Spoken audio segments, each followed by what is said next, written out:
42 minutes past the hour, 2 mass shootings in just 2 weeks. And now there are families of those victims of the Thousand Oaks massacre who want tougher gun control. All of this is happening while there's this new CDC study that is out now, finding that gun-related deaths are on the rise in the U.S. North Carolina District 98 State House Representative Christy Clark with us now. She's one of the Moms Demand Action volunteers. She was elected to office just this week. Congratulations, I need to say to you as well. And also with us, reporter for ProPublica, Lois Beckett. Lois, good to have you here also. Lois, by the way, was on the scene for the March for Our Lives. Christy, I want to reference an article in the New Yorker. It was back in March 2018 after Parkland, and here's what they said then. They said, "Is this the moment when the politics of guns shift? This moment does feel different, largely because the teenage survivors of the Parkland shooting have commanded the national stage with their raw and righteous indignation. This is when they thought things were going to change." Let's fast forward to just the last 3 weeks. October 24th, 2 people die at a shooting at a Kroger in Kentucky. October 27th, 3 days later, 11 people die in Pennsylvania at a synagogue. On November 2nd, 2 people die in a Florida yoga studio shooting, and then just this week, November 8th, 12 people are dead in California because of the Borderline bar shooting. That's 27 people in 3 weeks. I know that as leader of the North Carolina chapter of Moms Demand Action, you were talking to a lot of legislators at the time. Now that you are one, how do you argue differently to have a different consequence for this now? Well, you know, gun violence has become a public health crisis, and so when we're at the legislative table, we have to remember these are real lives and real people being impacted, and then it's on us as representatives to do every single thing we can do to stop gun violence. We need to keep our children and families safe in their communities, and that means making significant changes to our laws that can keep guns away from the people who are a danger to themselves and to others. But how do you argue that differently? That argument has been made. Nothing has been changed since March of 2018 with Parkland, and then we're seeing all of this. As a legislator, can you do anything differently? What we can do is bring in the survivors of gun violence and have them testify on what it's like to lose a family member or be personally impacted by gun violence. And because I'm connected to them through my experience with Moms Demand Action, they will be at the forefront of the conversation when I am in the legislature.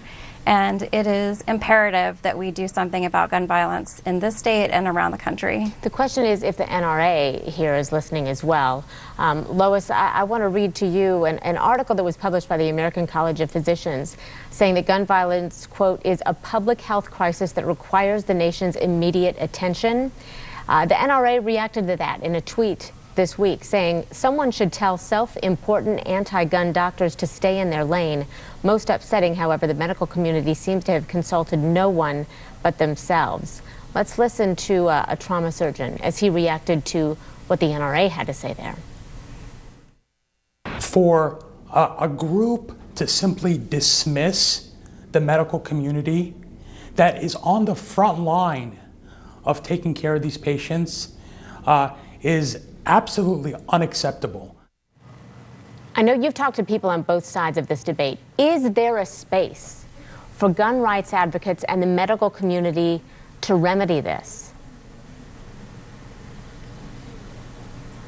That nothing has Parkland, but that's not true. Nothing may have happened in Congress, but on the state level, states across the country, red states and blue states, are passing laws, and in some case bipartisan laws.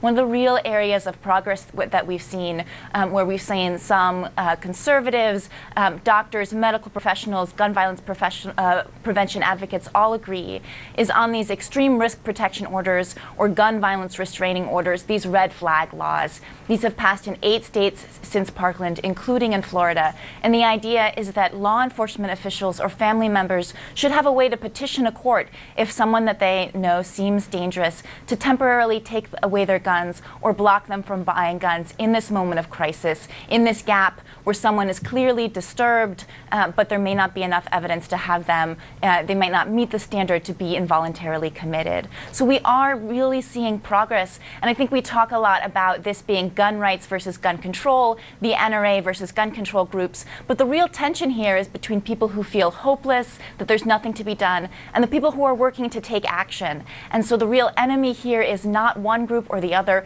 The real enemy is the feeling that there's nothing we can do to prevent this, because there is. Why would the NRA, though, dismiss somebody who's on the front lines of this? I think in a lot of the media conversation around this, there's often a demonization of gun owners. There's certainly a demonization of the NRA, that these are people who don't care if children die, that they love guns more than their children. This is just not the case. I talk to gun owners and NRA members all the time, and the rhetoric in this debate that they are the enemy is not helpful.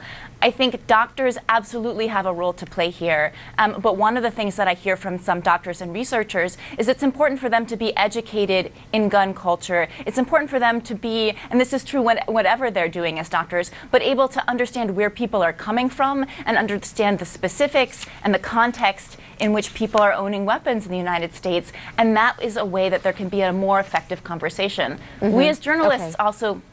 I'm sorry, Christy Clark and Lois Beckett, we've run out of time. Thank you both so much for being with us. Thank you. Thank you. All right, coming up.